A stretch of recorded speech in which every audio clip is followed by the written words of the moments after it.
नमस्कार, मैं हूं राजकिशोर। बुलंद भारत टीवी के डिजिटल प्लेटफॉर्म पे आपका बहुत बहुत स्वागत है।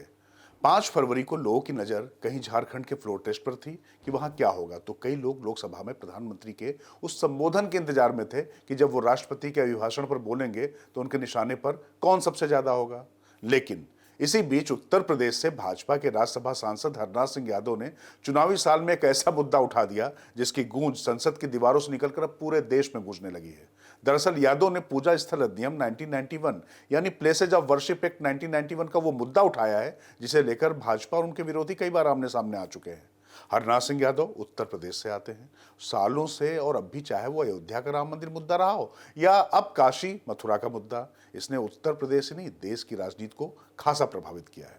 बस इसी को देखते हुए भाजपा सांसद हरनाथ सिंह यादव ने पूजा स्थल एक्ट 1991 को खत्म करने की मांग की है। हरनाथ सिंह ने दावा किया कि यह एक्ट संविधान में दिए गए उस समानता और धर्मनिरपेक्षता के सिद्धांतों का उल्लंघन करता है जो संविधान की प्रस्तावना और उसकी मूल संरचना का अभिन्न अंग है। उनके मुताबिक पूजा स्थल अधिनियम के उल्लंघन पर 1 से 3 साल तक की सजा का प्रावधान है। यह एक न्यायिक समीक्षा पर भी रोक लगाता है जो संविधान की बुनियादी विशेषता है। उन्होंने इस कानून को असंवैधानिक, मनमाना और तर्कहीन बताते हुए कहा कि यह कानून बौद्धों, जैन, सिखों और हिंदू समुदाय के अनुयायियों के धार्मिक अधिकारों को कम करता है।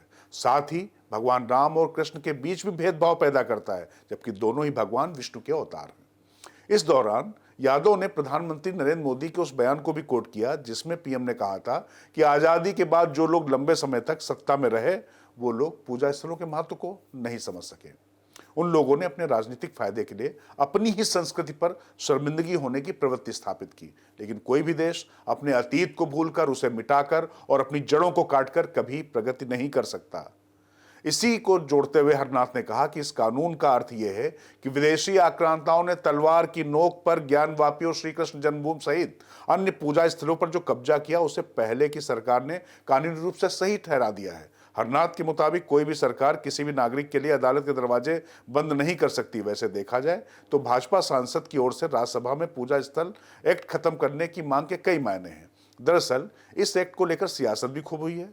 भाजपा जहां इसको खत्म करने के लिए बहुत पहले से मांग कर रही है, वहीं एआईएमआईएम अध्यक्ष असदुद्दीन ओवैसी बार बार इस एक्ट की दुहाई देकर भाजपा पर निशाना साधते रहे हैं। ओवैसी कहते रहे हैं कि भाजपा इस एक्ट को खत्म इसलिए करना चाहती है कि जिससे उसे अयोध्या के बाद बाकी जगहों की मस्जिदों पर भी कब्जे का बहाना मिल जाए। अब ज्ञानवापी मामले में हाल के घटनाक्रम को लेकर ओवैसी ने कहा कि यह पूजा स्थल एक्ट 1991 का उल्लंघन है। ये पहला मौका नहीं है जब इस एक्ट को खत्म करने की मांग उठी हो। इससे पहले भी संसद में कई बार ये मांग उठ चुकी है और मामला सुप्रीम कोर्ट तक पहुंचा है, लेकिन अब जब लोकसभा चुनाव की घोषणा के लिए उल्टी गिनती शुरू हो रही है तो ये मांग करना कोई मामूली बात नहीं है। आपको बता दें कि अयोध्या में राम मंदिर निर्माण के बाद अब हिंदू पक्ष ने वाराणसी की ज्ञानवापी मस्जिद और मथुरा की शाही ईदगाह पर दावा ठोका है। दोनों का मामला अदालतों में चल रहा है, सुनवाई से लेकर सर्वे तक का काम हो रहा है। वहीं मुस्लिम पक्ष पूजा स्थल एक्ट 1991 का हवाला देकर इन स्थलों पर अपना हक जता रहा है। राज्यसभा में उठाई गई इस मांग को देखते हुए यह भी जानना जरूरी है कि आखिर प्लेसेज ऑफ वर्शिप एक्ट 1991 कहता क्या है। इस एक्ट के मुताबिक कोई भी धार्मिक स्थल जो 15 अगस्त 1947 से पहले बने हैं उसे दूसरे धर्म स्थल में नहीं बदला जा सकता है।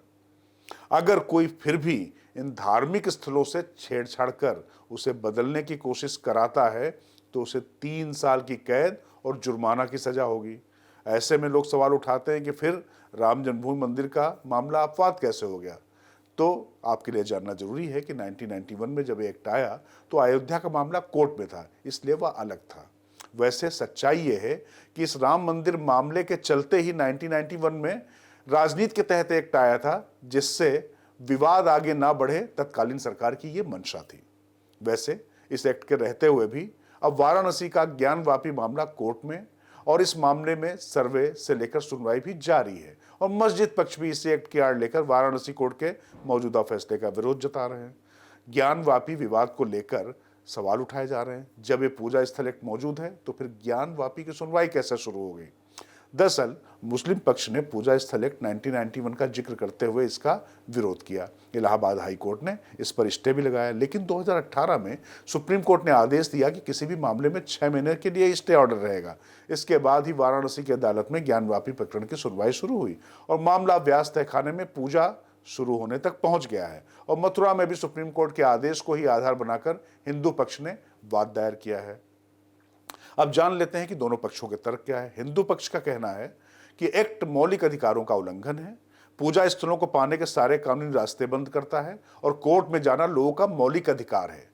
इसके साथ ही ये एक्ट आक्रांताओं के अवैध कब्जे को मान्यता देता है।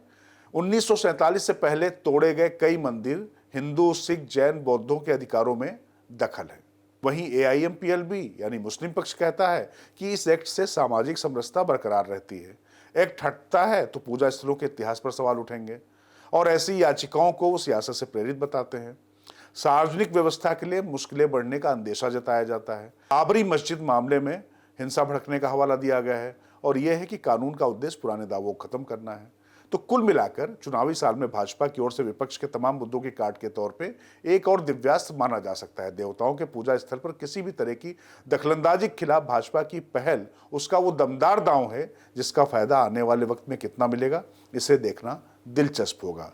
तो बुलंद भारत टीवी के डिजिटल प्लेटफॉर्म में फिलहाल इतना ही। फिर होगी आपसे मुलाकात। मुझको दीजिए इजाजत। बहुत बहुत नमस्कार।